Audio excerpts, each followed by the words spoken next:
حضرت وہب ابن منبہ رحمۃ اللہ تعالی علیہ فرماتے ہیں، آپ فرماتے بنی اسرائیل کے اندر ایک بادشاہ بڑا ظالم تھا۔ اس نے محل تعمیر کرنا شروع کر لیا۔ محل بن رہا ہے، محل کے بیچ ایک جھونپڑی آ گئی، کٹیا ایک بوڑھی عورت کی۔ تو بادشاہ نے اس بی بی سے کہا کہ یہ کٹیا، یہ جھونپڑی دے دو، میرے محل کا نقشہ خراب ہوتا ہے۔ تو بوڑھی کہنے لگی میں بیوہ بھی ہوں، بے اولاد بھی ہوں۔ جب میں بیاہ کے یہاں آئی تھی تو میرے ابا نے کہا تھا بیٹی تیرا جنازہ نکلنا چاہیے، تو چلو میں پکا ہوا پھل ہوں، تھوڑا وقت رہ گیا ہے، مر جاؤں گی تو تمہارا ہی ہے، میرا کون سا قبالی وارث ہے، چلو زندگی کی جو سانسیں رہ گئی ہیں مجھے یہاں گزار لینے دو۔ بوڑھی منت کرنے لگی۔ بادشاہ نے کہا نہیں نہیں، تو پیسے لے اور ہمیں خالی کر کے دے جھونپڑی۔ بادشاہ نے اصرار کیا تو بوڑھی کہنے لگی نہیں میں نہیں دوں گی۔ وہ اپنے گھر کے اندر بیٹھ گئی۔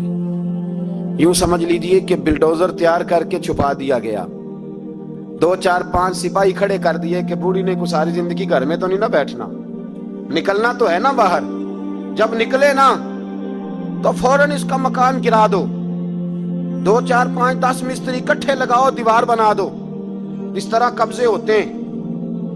بوڑھی کچھ دیر تو چمٹی رہی گھر کے ساتھ، پھر اس کو نکلنا بھی تھا۔ جب اس نے سمجھا کہ امن ہو گیا ہے، پھر وہ بوڑھی باہر نکلی، اور جب وہ گئی باہر، چند گھنٹوں کے بعد واپس آئی تو جھونپڑی گری ہوئی تھی، گھر کی چھت کے تنکے ہواؤں کے ساتھ بکھرے ہوئے تھے، نیا مکان بن گیا۔ وہب ابن منبہ علیہ رحمہ فرماتے اس بی بی نے جو دعا مانگی تو عرش فرش ہلنے لگے، زمین کانپنے لگی۔ اس بی بی نے لفظ پتہ کیا ادا کیے؟ کہنے لگی اے اللہ میں تو موجود نہیں تھی، تو بتا تو کہاں تھا؟ اللہ میں تو نہیں تھی۔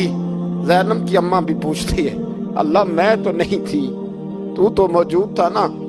تو عرش کا مالک کہتا میں ہلا دوں گا۔ ذرا ان علماء کو، مشائخ کو، ان ارباب اقتدار کو دیکھ لینے دو، میری ڈھیل ہے، میں انہیں ہلا دوں گا۔ کہتی اللہ میں تو نہیں تھی، تو کہاں تھا؟ تو بتا۔ رب کریم نے فرمایا جبریل دوڑ کے جا، دوڑ۔ اللہ حکم کیا ہے؟ فرمایا پلٹ دے اس بستی کو، تباہ کر دے ان لوگوں کو جو ظلم پر چپ رہتے، انہیں تباہ کر دے۔ دنیا میں قتیل اس سے منافق نہیں کوئی، دنیا میں قتیل اس سے منافق نہیں کوئی جو ظلم تو سہتا ہے بغاوت نہیں کرتا، اس سے منافق نہیں کوئی۔ منافق بن کے جینا بند کر دو، اب مومن بن کے جینا سیکھو، ان ظالموں کے خلاف بولو۔ میرے عزیز کہتے ہیں تباہ کر دو بستی کو، بستی الٹ دی، گھر تباہ ہو گئے۔ یاد رکھو عرش کا مالک کہتا ہے میں دیکھ رہا ہوں، ورنہ کوئی موجود نہ تھا، میں تو تھا نا، میں تو سارا کچھ دیکھ رہا ہوں۔